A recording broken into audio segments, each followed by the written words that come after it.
maisha yangu mimi nilishaona wengi na kutana na wewe kama warembo nao awe sopoa. Hebu kwanza huo mwimbo unamwimbia kuna mtu kwa umemuona unamwimbia au unaniimbia mimi? Nakuimbia wewe mke wangu Zuu. Wewe nimwimbie nani tena? Kaka kuna mtu huko ndo umemuona unamwimbia imbia. Wewe msichafuke. Subutu. Chafuke kijinga jinga. Unajua mimi maneno yako unaniambiaga ukweli alikuwa anayapenda. Sasa leo nataka uniambie ukweli kusani ukweli. Usinidanganye takatifu. Ukinidanganya, sikudanganyi mke wangu. Hebu kwanza ukongoja. Ukinidanganya ukongoja huu. Ukongoja una shanga na utone na wewe unaongeza.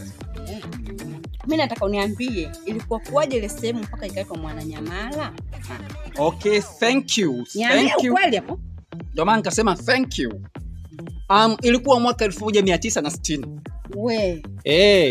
Kipindi hicho mimi nauza mafuta transformer. Mafuta transformer pale. Ngoja kwanza. Mafuta transformer. Kuangia chips ya. Ndio mafuta alizeti. Transformer ndio mafuta alizeti. Sasa kuna Waluguru fulani walitoka huko nani Matombo huko. Kutokea Mkundi. Neno Mkundi ukikosea tu ushatukana. Basi sasa wakafika pale. Sasa walipofika pale walikuwa na mtoto. Lile toto linalia ng'ombe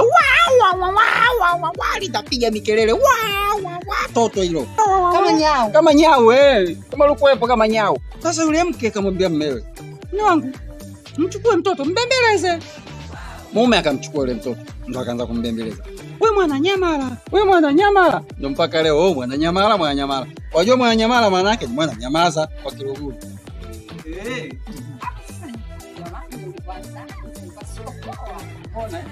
Ndio hivyo manake sasa.